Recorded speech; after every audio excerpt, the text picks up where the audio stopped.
Thank you very much, and very good evening. And let me first say I'm happy to be here on this commemorative event to remember Vijayan.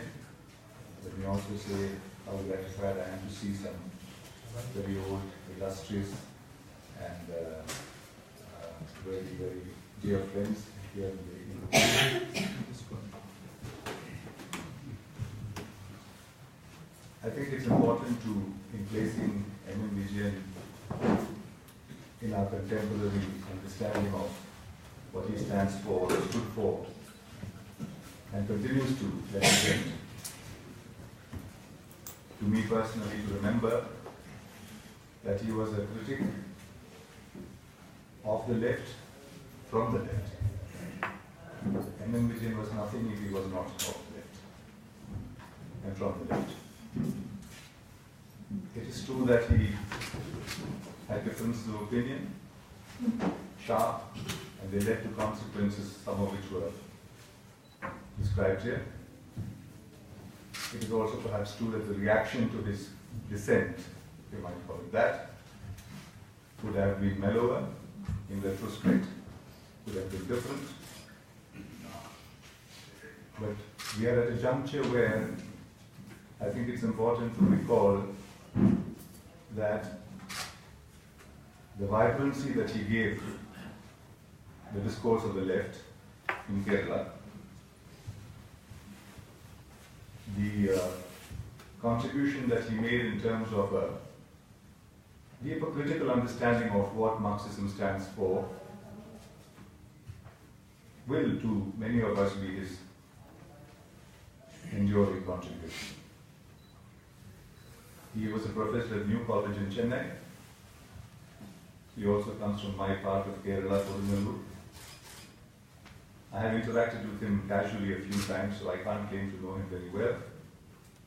I've tried to follow some of his thoughts. He certainly combined politics and psychology and culture, and he had a deep understanding of all these domains.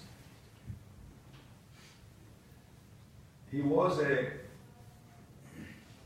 metaphorically speaking, polysemic, if you like. You could interpret Vijayan depending on where you came from. But perhaps the most striking and the most distinctive aspect of his ideological conviction was that against the right. And his prescience in terms of recognizing that we are inexorably probably moving into a proto-fascist state. Today, it is significant because ironically, as we know, even in the organized left, we are still at the stage where we are discussing whether we are on the threshold of fascism or not. We are still discussing or hair-splitting what constitutes fascism. And we think that theoretical discourse is as important, sometimes the more important, than strategizing to confront what, even if you concede that it may not be fascism, could turn out to be fascism. Vijayan is also very significant today because this commemorative lecture is organized by the kind of broadband groups, progressive thinking groups, who don't necessarily come from just one party, as I understand it, not necessarily from CPI alone or CPM or perhaps Congress, but certainly of the progressive persuasion. The writing on the wall today, again, to me personally, and to a lot of like-minded people, seems to be that the left, the organized left, and the leading element of the organized left, which is the CPIM, must be at the forefront of forging a unity of progressive and secular forces to confront the BJP RSS combined, which is heralding fascism in a systematic manner in our country. These, therefore, are, I think, the two important significance, if you like, of MNVJN to our times and to this particular meeting. MNVJN was a public intellectual. And that's saying a lot these days when the concept of the public intellectual, the concept of the public sphere itself is sorely challenged. There is no journalism without the emergence of the public sphere. As we know, the genesis of journalism is inalienably tied to the development of the public sphere in the 16th century, in the 17th century in England. 1600, if you like, is a convenient watershed. The public sphere emerges because of a combination of circumstances: the rise of capitalism, the rise of technology, the effect of the printing press and reading.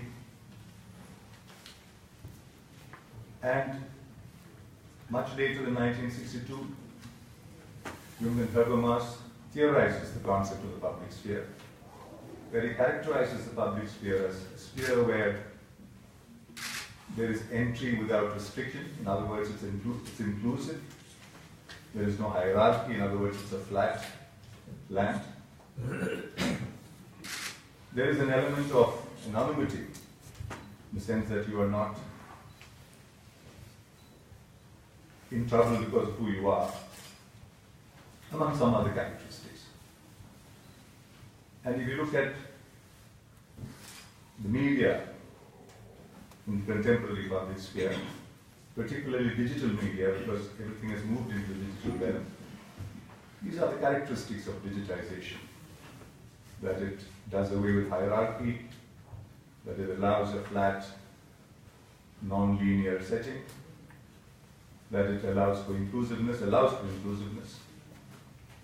anonymity, and the internet perhaps characterizes this in some ways. You don't need to disclose what your caste is, what your religion is, unless you choose to, if you want to engage in that public sphere, in that public discourse. So the public intellectual in that public sphere is sorely challenged today because there is an appropriation of the public sphere.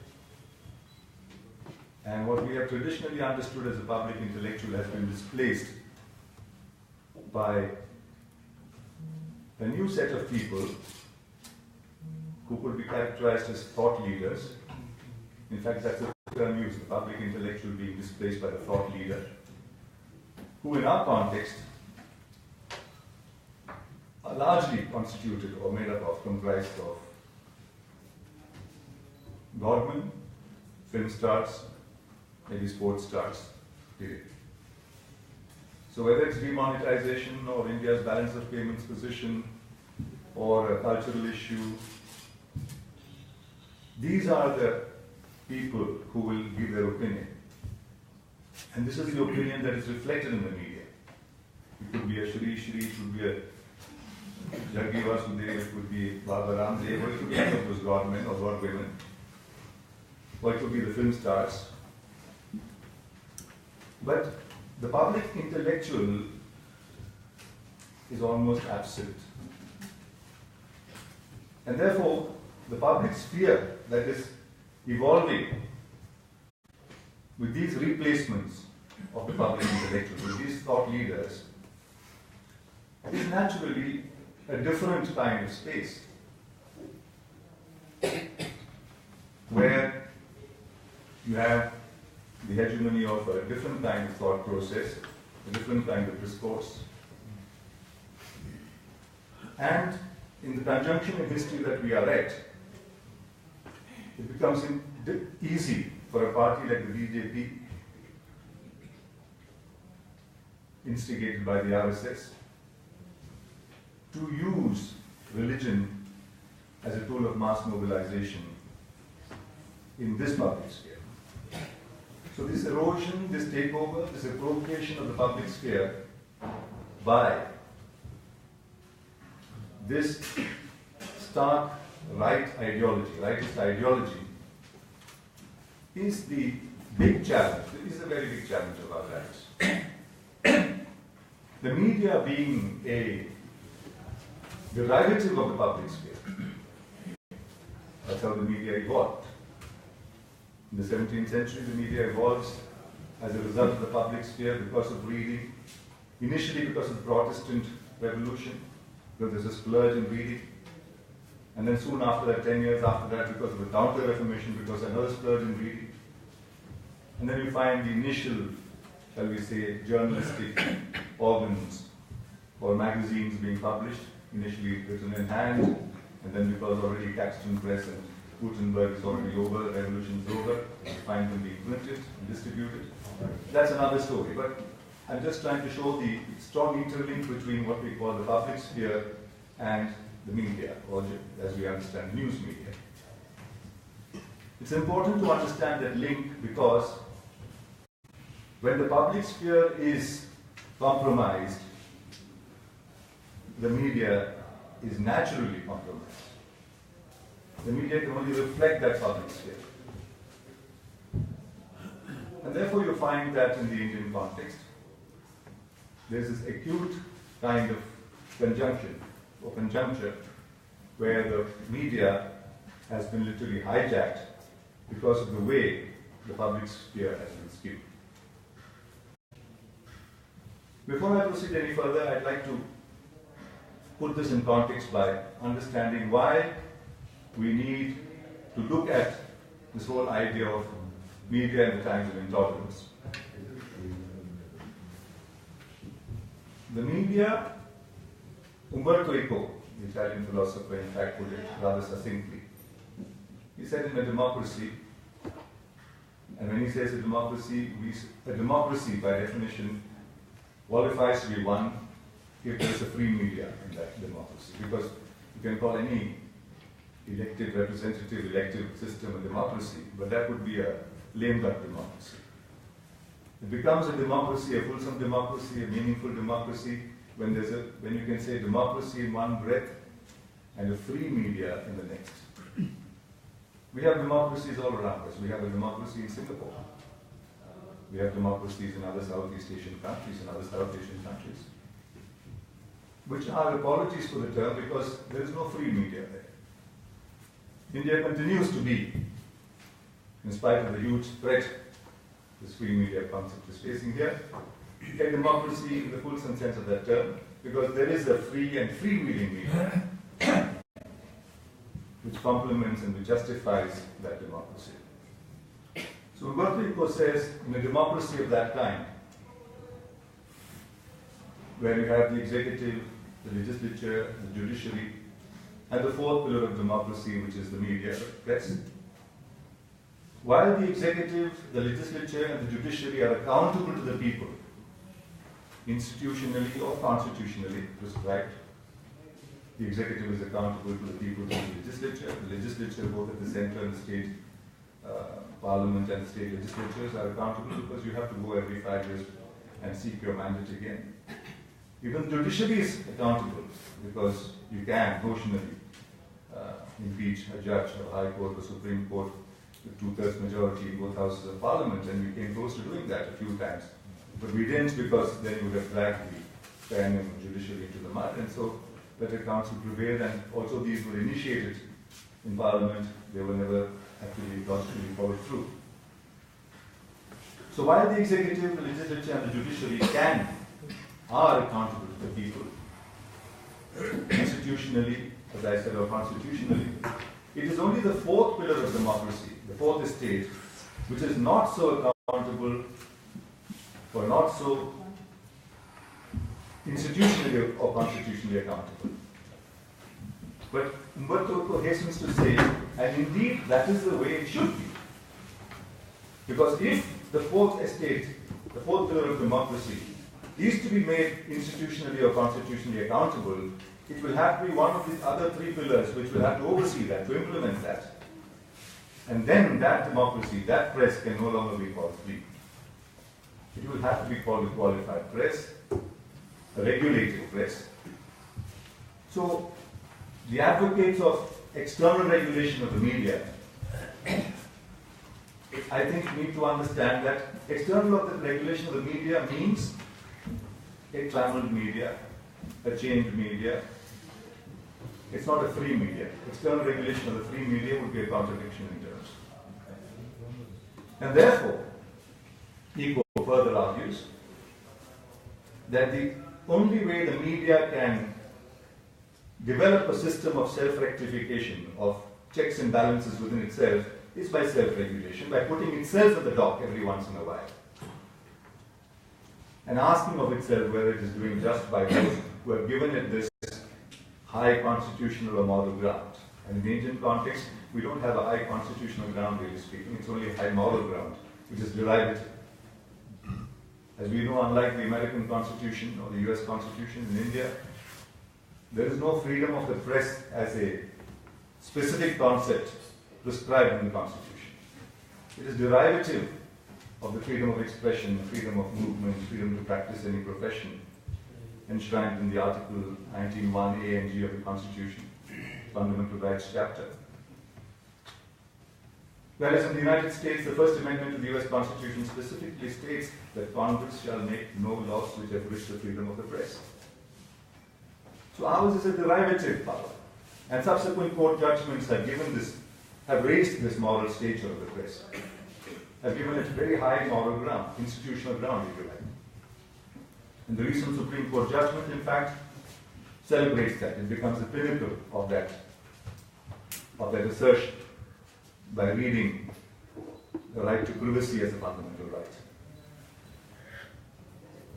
So, in the Indian context, we don't even have those rights that are prescribed in the American Constitution. And therefore, it devolves upon the media in India to put itself in the dock every once in a while without any doubt, because otherwise there will be this disconnect between the public and the media.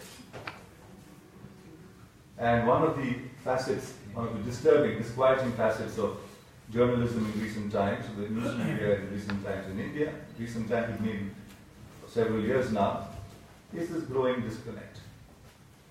That people do not believe the media. The media is listened to, the media is seen, you can build up TRP ratings perhaps because of the kind of things that you do on your prime time television shows particularly. But that and credibility of the media, the influencer role of the media, the multiplier effect role of the media in terms of credibility are two separate things. And there is a credibility crisis as far as the media is concerned. So when we speak about the intolerance, in the media and the times of intolerance,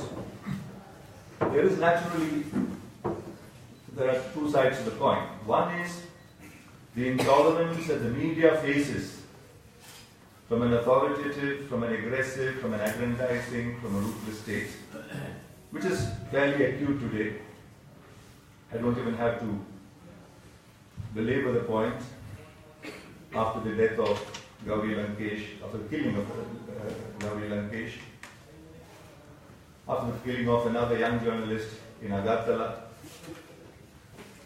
and several such instances, that the media activist, the media practitioner is almost as threatened as an RTI activist or an activist in any sensitive, vulnerable area of social or political life in this country.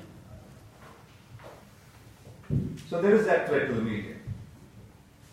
There is the intolerance of the state to the media, of the political power, of those in political power at this given point towards the media. There is the intolerance manifested also in terms of arm twisting of the media, in terms of making sure that advertisements are denied to channels or newspapers which are critical of the government, in terms of unleashing enforcement, directorate and tax raids on media organizations which tend to be consistently critical of the government or opposed to the government. We have seen these. These are obvious. These are too obvious to be described. But there is also the more worrying aspect for us journalists and for us, I think, those in the public sphere who think the media is a manifestation of the public sphere, of the media's tolerance itself, intolerance itself. How the media feeds into the problem, how the media itself becomes a problem. Sometimes because it is anticipatory in terms of wanting to please those in power, sometimes of the fear of those in power, sometimes, that is terrible, for TRP ratings, because that's what fetches most TRP ratings and therefore more advertisements. And so you find that the media has become a problem per se. Two, this is not to discount or deny all the good work or all the very, very useful work that the media is doing in terms of disclosing what's happening in the corridors of power, exposing corruption, exposing crony capitalism. That is continuing. And with the serious section of the media, that is continuing very, very seriously. But the good section of the media, unfortunately, and particularly the visual media,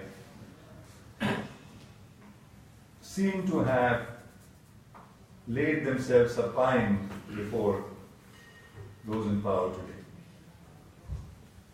If you look at television discussions, and I think this is particularly acute in the English language channels.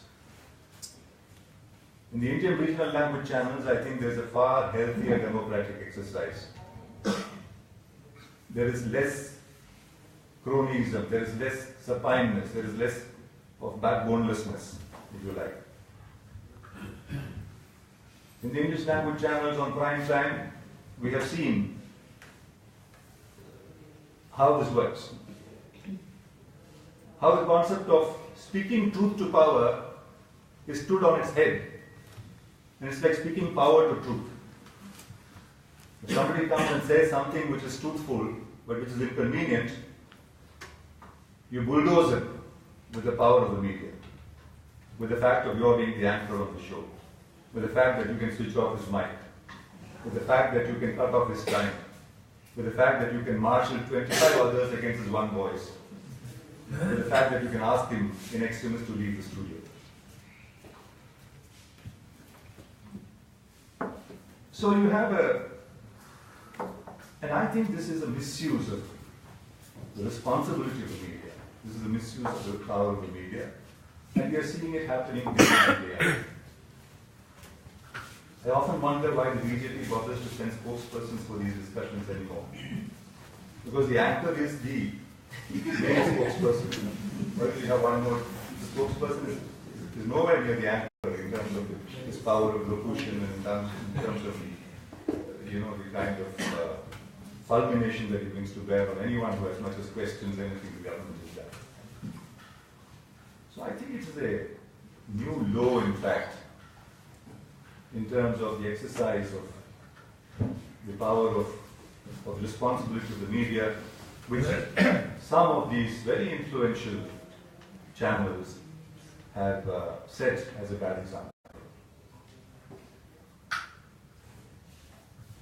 There are, of course, other problems as well. There's the intolerance of politics itself, the intolerance of a kind of politics.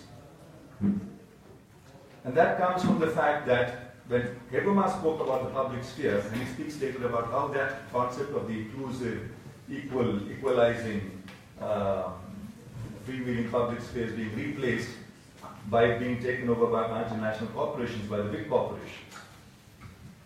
And when the public sphere takes over, public sphere cannot take over the corporations cannot take over the public sphere directly because there is no mechanism to do that. The mechanism to take over the public sphere is to take over the media. So when big corporates take over the media, as has been happening in India, in fact already I think the big, in fact overwhelming majority of the stakes of the big media, 80 to 90% of the very big media, are already directly in the pockets of some of the big corporates. They do this by owning the media. You own the media, and therefore you are actually taking over the public sphere. Because there is a kind of equation between the public sphere and the media. And in that context, you naturally have the intolerance of an ideology, which is any ideology that is opposed to finance capitalism. It's not. I used to wonder why an anchor on a show reacts with such venomous, visceral kind of antipathy when someone says the word subsidy. It's almost as if it's a Pavlovian response. You mention subsidy and the anchor will jump out of the seat and say, "Did you actually say subsidy?" As if it's some obscene word, which is supposed to be outlawed. So there are several such terms, even the jargon. The entire jargon is being replaced. Just as public intellectual has been replaced by thought leader. There's an entire new language of the media, and the welfare state, even the welfare state, socialism of course is a far cry from anything they can discuss. The concept of the state having a role to play in the market itself is seen as something that should be virulently opposed and contested in many of these contexts. There's of course the very obvious intolerance of the other, the minorities, the Dalits, particularly Muslims of the country. And that is of course under this particular government. This unidirectional campaign to project this demographic, this part of our citizens as not a part of India. And as was mentioned here, evoking this false alarm of nationalism on the one hand and terrorism on the other. These are the twin campaigns on which you create this whole situation of emergency, literally. You are not nationalistic if you don't toe the line on any government policy. Of course, if you don't stand up for the national anthem, you're not nationalistic. But apart from that, even if you question the government's view on how to tackle the issue in Kashmir, immediately your nationalism is compromised. And when there is nothing else to discuss, you immediately put terrorism as a discussion point and say, shouldn't we look around and there should be somebody trying to attack us, there must be some terrorist plot against us. And that becomes, so you're actually inventing debates, you're inventing news, and that becomes the kind of news that all channels follow. And that becomes the dominant discourse of the day. And this is a kind of intolerance that the media itself, unfortunately, is unleashing. I'm not sure that there is somebody sitting, it's possible. It's of course possible that a good part of this is planted by these spin masters who work for the government or even for the corporates, or who work a combination of the two.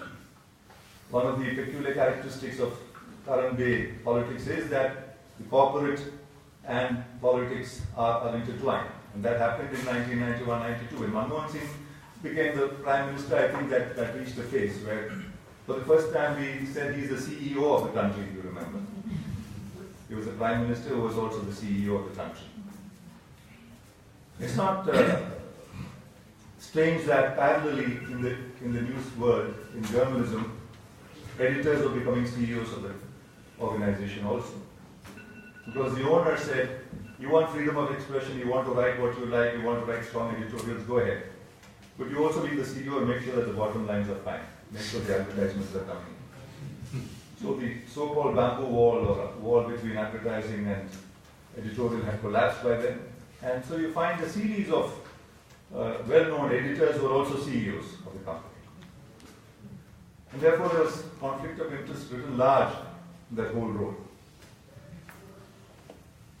So all of this happens because journalism shifted from a public interest phenomenon into a market paradigm.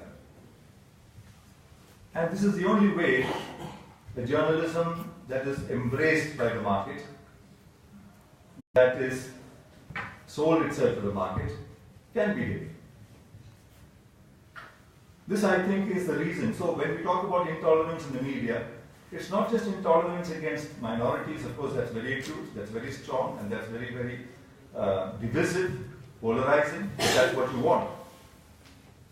It's also intolerance against economic policies, it's against political policy of a particular kind, it's against policy frameworks, it's against the language that is used. So it's skewing the entire discourse in many, many ways. Demonetization that happened recently is, of course, a quixotic exercise. We're still trying to make sense of it. We don't know why it was done. And the WhatsApp jokes on this are hilarious. But parallelly, or even before that, we've had a consistent devaluation of all institutions, of the cultural process in this country. Cultural institutions, economic institutions, starting with the Planning Commission. We have consistently devalued them and made it easy for the corporate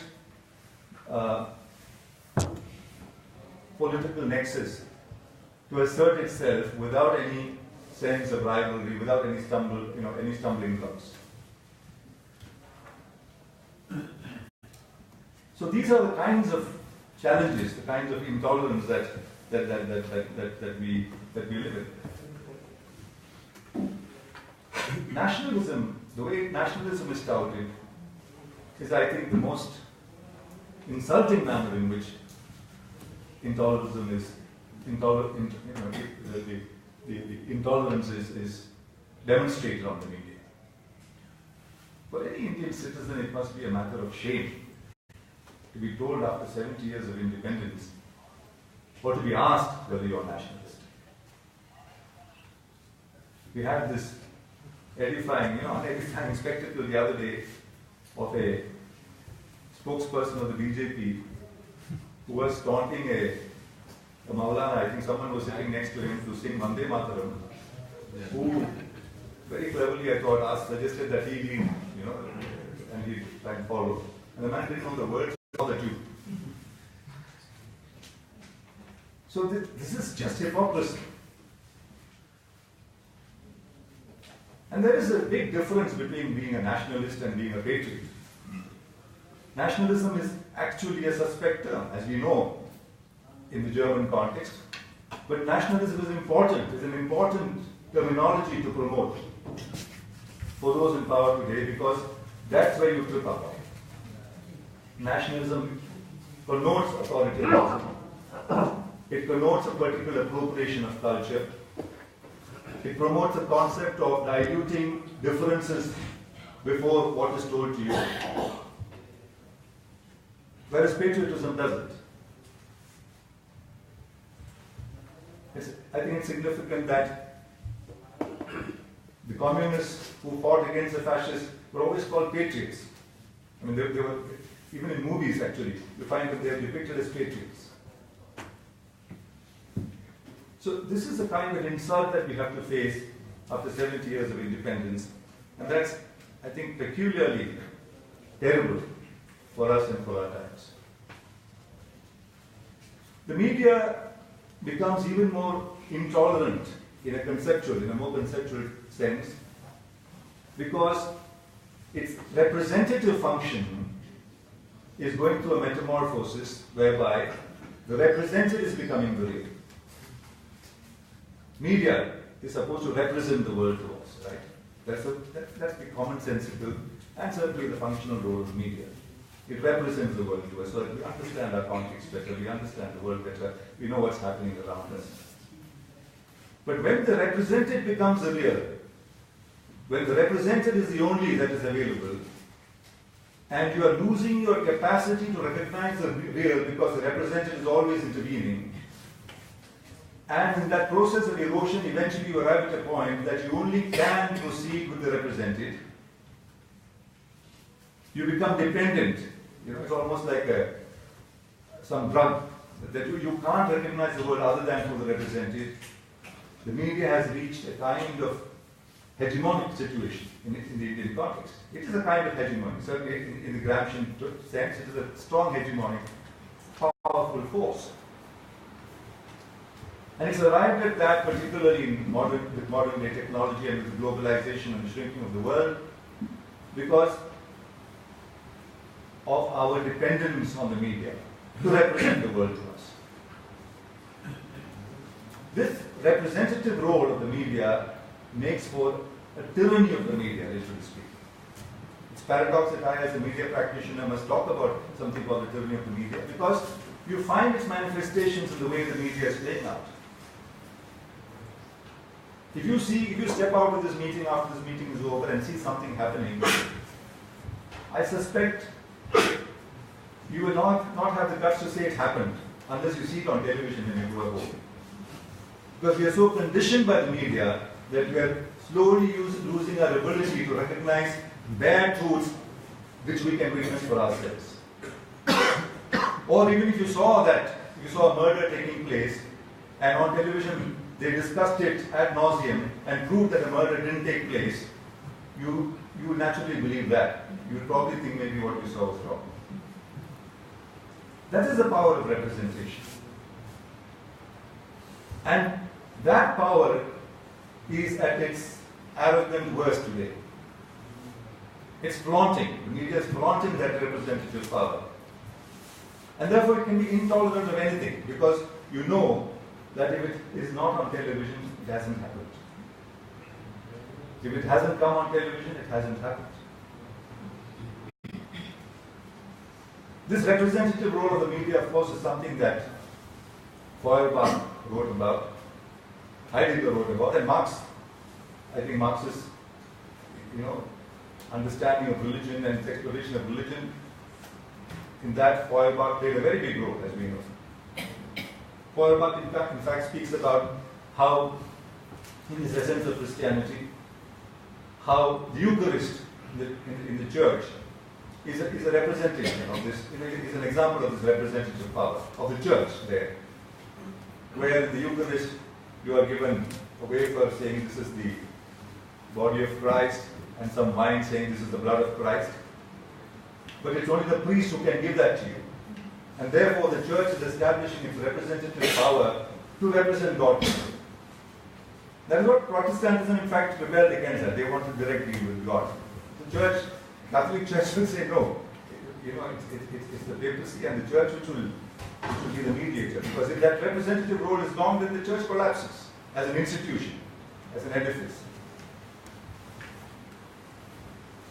In Kalidasa's Shakuntalam, there is a brilliant example of this representative, how the representative becomes the real. In Abhijnana Shakuntalam, there is this, the story of Shakuntalam. It's about this king called Dushyanta who goes to a forest, to put it as a children's tale, and meets a woman and has a Gandharva wedding with her, and then he rides away, and then he has, as they say in Hindi movies, amnesia suddenly, he forgets all about this. But sometimes he has flashes of, memory, of smriti, of what's happening. And so at one point, Kalidasa says, and as A.K. Ramanujan has brilliantly translated it, I'm not using the exact words, he says, the king, Dushyanta, is thinking and he says, my mind is taking strange turns. Like I can see an elephant pass before me, and I can't recognize that it's an elephant. But after the elephant has left, I see the footprints of the elephant, and say, these are the footprints of an elephant, and therefore that being that passed before me must have been an elephant.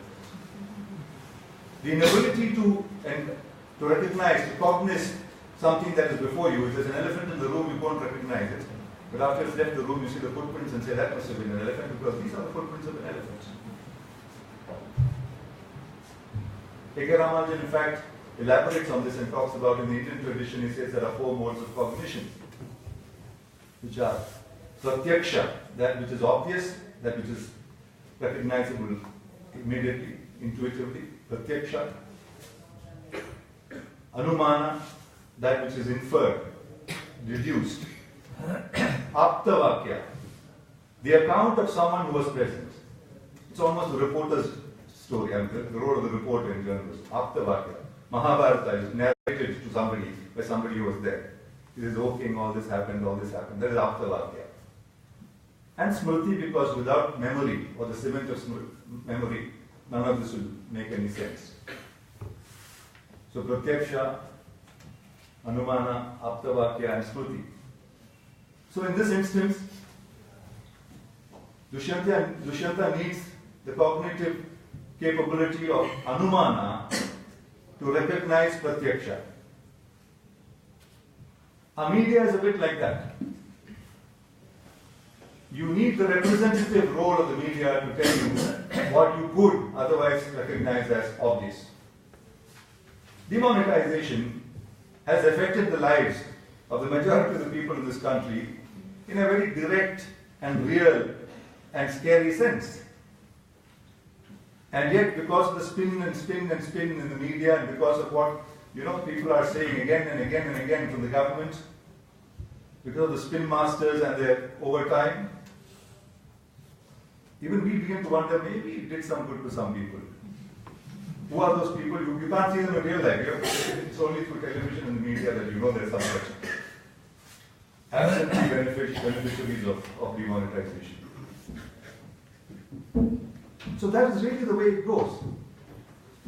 I mean, as Nietzsche put it wonderfully, this is classic fascist approach to using the media, to creating, to selling the line, to creating this whole fascist discourse, literally.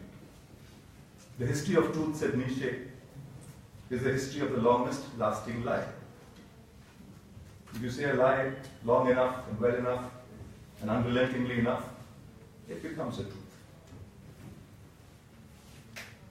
So in this sense, there is an intolerance in the media of truth. There is an intolerance in the media of fact. It is not surprising that two terms that we are trying to come to terms with today are alternative facts, one, and post-truth, the other. Because if you stop with truth and fact, then you have no further recourse. And therefore you have to invent these terms or find the need for these terms. And therefore you can say alternative fact. An alternative fact, if a glass is half full, its alternative fact is that it's half empty. So you could look only at the half empty aspect. And the way the media has evolved, the way media is fragmented, particularly the way the media, formal media segues, shall we say, dovetails into the informal, the social media, and the way there are groups, self-reinforcing, self-fulfilling groups, which believe that what they have said is the truth, and they have critical enough numbers for them to be in that cocoon, in that bubble of belief. So that is post-truth. It's not truth, it is what my blind belief system, or maybe belief system, normally blind, in which I have a critical number of subscribers who can discuss it along with me. And therefore the adduced proof, the stated proof, the proclaimed truth is not the truth for me. And the media is actually making that possible. So you have a media in a state of flux, in a state of critical flux, where the entire nature and the role and the raison d'etre, if you like, of the media is undergoing a radical change. And it is not representing the world anymore. It is not describing the world anymore. It is systematically prescribing the world. This is what we call the agenda-setting function of the media. It's prescribing the world. And that is the world we shall be living. That is the world those are the rules we shall follow. So there's intolerance of debate, of discourse, of dissent. Not just, in terms of the very palpable and very strongly felt, of course, the most obvious of the way we are attacking, shall we say, the minorities, or those who don't believe, the Dalits, or women, or the weaker sections. And the unrepresentativeness of media is underlined by the fact that in a country like India, our entire media is so inner city centric, if you like, not even city centric. It's so metropole centric, right? Where is ruralness in all this media? If India still lives, 70% of India lives in its villages, there's nothing of that in the media. It doesn't matter. Partly because they don't attract the advertisements that you need. You only need that demographic, that sliver of demographic, which attracts the advertisements and therefore makes your media exercise profitable. So this is the market paradigm problem of the media. There is no public interest media. The public interest role of the media is not only on the back burner, it's gone, it's not there at all. And in such a media, naturally, the forces, the intuition, the impulse of Marx would call primitive accumulation will be at the fore. And in order to enable that, the entire media will become a handmaiden to that whole purpose, to that whole objective. And therefore it's intolerant of everything else. It is single-minded in the pursuit of profiteering, not just profit, profiteering. So this, I think, is the nature of the media, the nature of the dilemma that we face in terms of the contemporary media, and the fact that many of our media barons, many of our media, those who are showcased in the media, many of those who are celebrities in the media, just add to this, just make the problem worse, is the misfortune of the times. If there were public intellectuals figuring in the media, they don't figure in the media not accidentally, because in such situations, it is the public intellectual. It is the intellectuals, as Chomsky and Derrida and so many of them have said, the role of the intellectual in a society, particularly in a society which is going through a transformation, is very critical. Because the intellectuals will form the cordon sanitaire, if you like. They are the court of last resort in some sense. But intellectuals cannot feature in this media, and those who do are drawn by the temptation of the media, and therefore they don't perform the role of the intellectuals. And those who are not in the media, because rightly they disdain this kind of media, therefore do not have the influencer role. They don't have the agency of influencing people. How do you then communicate with them? How do you spread the word? It is a kind of catch-22 situation. And therefore you have the pretense of intellectuals in the media who say this or that. Pierre Bourdieu, a famous French philosopher, once said, he pointed to what he called the role of intellectuals in the media, and he said it's called heteronomy. When intellectuals fall prey to the temptation of the media, this process of heteronomy takes place, whereby the market principles of the media tend to be reinforced by these intellectuals, wittingly or unwittingly. As an illustration, he says, a good historian is a good historian because another good historian says is a good historian, because there is peer recognition, right? But today, if you appear on primetime media 4 or 5 times and say something for 20 seconds each, you become the historian of the decade. Any matter on history, you are the man who's often. Any of the economists who come on media today, and who from, shall we say, pretending to be critical of the government's policies, now are swayed by the good impact of the government's policies and are forced, because of their intellectual honesty, to support these measures, are intellectuals of that order. Quick fix, Maggie Noodle type intellectuals made for the media. But the crisis, deeper crisis, is how do intellectuals then configure the media? How do they make a difference to the media? Because they are already ousted from the public sphere, which is populated by sports stars and the like. And there is a social media which is moving in terms of bubbles where there are 100 opinions and they're all moving in their own, self-satisfying kind of bubbles, like echo chambers. They're just listening to the same thing, all of them. So this fragmentation of the media, this bottoming out of the media, if you like. On the one hand, it's very democratizing that you have a social media which everyone can access.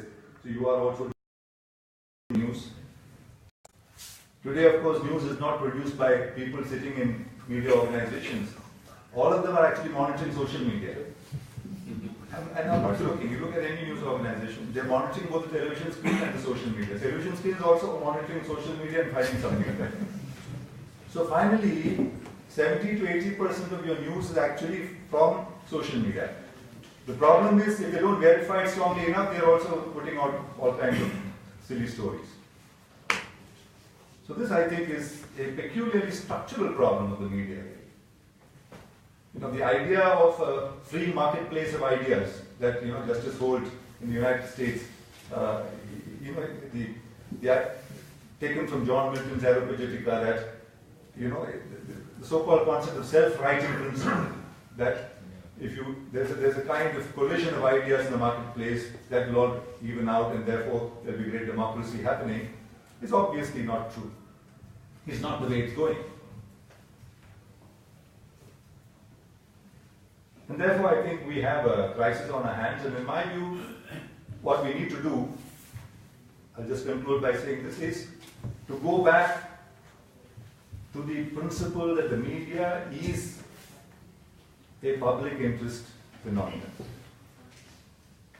Go back to our rights as consumers of the media.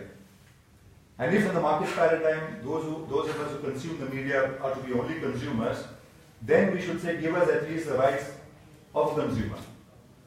I have not heard anyone go to a consumer's court and say, I and my family have been reading this newspaper or watching this channel for the last 3 months. It's corrupted our entire minds. And I want to claim down to 100 crores. The 100 crores is a favorite number. But I think it's a good try. It's a public interest litigation case. So I think we need to reassert ourselves, our role as consumers or beneficiaries or victims of this media. I've not seen even 100 people go outside a newspaper office or a television channel and demonstrate from morning to evening, saying, unless they're political groups who are unhappy about something that is written about them, normally because something they did wrong was exposed. Of course, this is because we still believe that the media is part of us. The media is part of us as participants in the public sphere. In spite of its unrepresentative character, in spite of its totalizing representative character on the one hand, and in spite of unrepresentative character by ruling out the entire rural hinterland of India, we still believe that media is a natural ally. And the media does fulfill that role. I mean, I don't want to exaggerate this all out of proportion. I think we know that several important changes have taken place in terms of conscientizing society, sensitizing us, in terms of policy changes, in terms of creating huge difference to governance as well sometimes, because of stories broken by the media, because of exclusive scoops, or because all of the media then campaign on a particular cause. But structurally this is the way it's going. And those then therefore become exceptions to the rule. Structurally, the media is caught in the is in the market paradigm. The ownership of the media, the way it moves, the way it functions.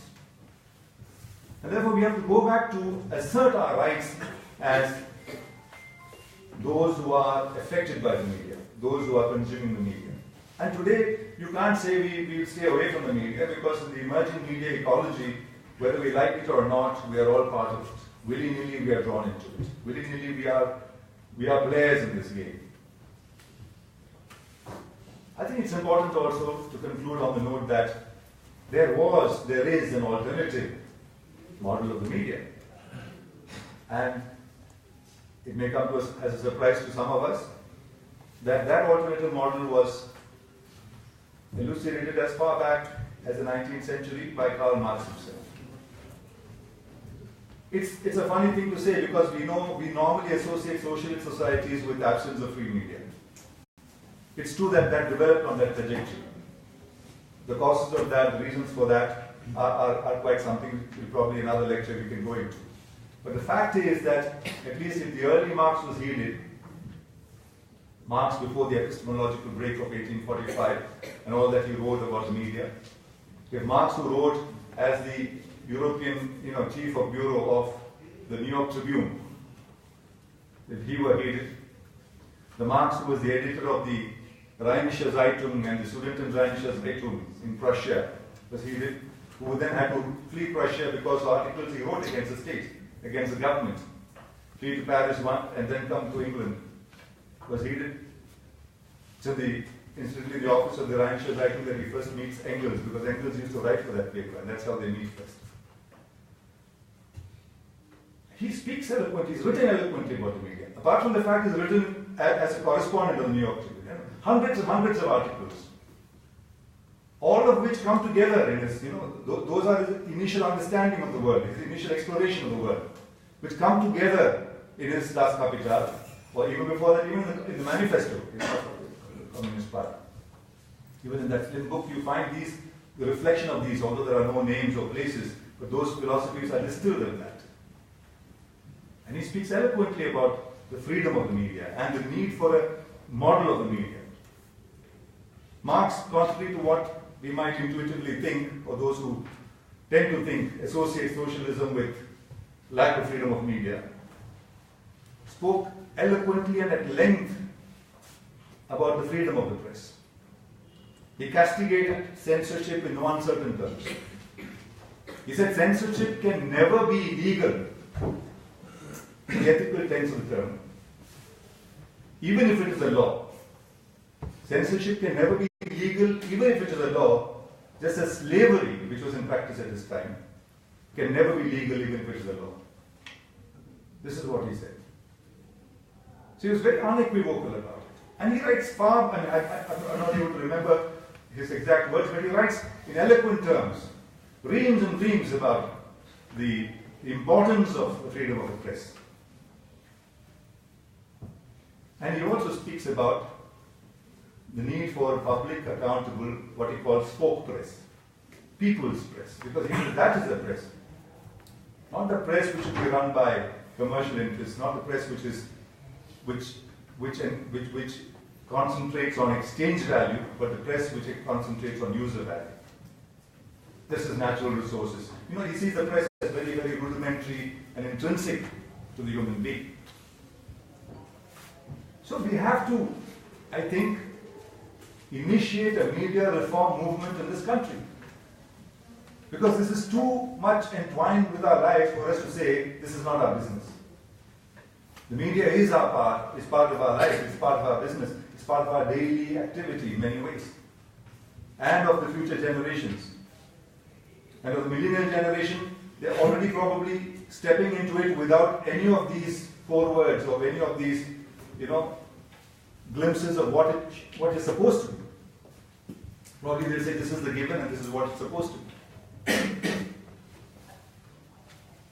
So I think it's important to initiate, as I said, a media reform movement in this country, and that movement must come from the people, must come from organizations which will initiate that, and only then can we think about or aspire towards a media which will be a more level playing field, a media which will not just be of the privileged, will not just be a media which is a handmaiden of the market, a media that is a pretext, an excuse for the market to forge ahead, but a media that is truly focused on the public interest, which is inclusive, not just in terms of various demographics of this country, also in terms of the reach of this country, which is inclusive of ruralness. Ruralness shouldn't come into the media only when a farmer commits suicide, or when there's a rape of a Dalit woman, or when a Khap Panchayat rules does something or says something. Ruralness is a process. And from events journalism, we have to move into process journalism in the context of a country like ours. An Irishman, when he was asked whether trousers is singular or plural, wasn't quite sure. So he said singular at the top, plural below. So India is like that. We have singularity of our cities, we have the same aspirations, malls, schools, movies, theatres, cuisine, restaurants. But as you move out, you see the fascinating variety of India. And where is all of that in the media? Not even in the regional media. The regional media is aspiring to the city. So they're all talking about what's happening in Delhi and Trivandrum and Chennai and New York and Toronto. So this, I think, is the crisis. So there is intolerance of that as well. Intolerance of the other, intolerance of our neighborhood, intolerance of our own people. A structurally inbuilt intolerance, which needs to be challenged, which needs to be looked at. So these are not easy things to do, but these are easy things to be aware of. And with awareness, I think, will come the beginning of change. I'll end by saying that unless media has this kind of a role, there is no need for the media to enjoy the kind of moral, unofficial high ground that it enjoys. If the media is not going to be of a public interest, nature, then there is no need for the media to enjoy these privileges. Let the media be another institution in the market and enjoy the normal, shall we say, rules, or go by the normal rules of the market. So, but the media is too big and too important and too much a part of democracy, too much an extension of democracy for us to dismiss it that way. And therefore, like Tarsi Vitachi, a famous Sri Lankan journalist who said a long time back, and I think that's even more relevant today than when he said it, he said, information without transformation is sheer gossip. A lot of our media gives us information which makes no difference to our lives, makes no meaning. If it doesn't have a transformative quality in the context of Asia, in the context of a nation society, of India, it is sheer gossip. It's another matter whether we are going to the media for gossip rather than information. Thank you very much.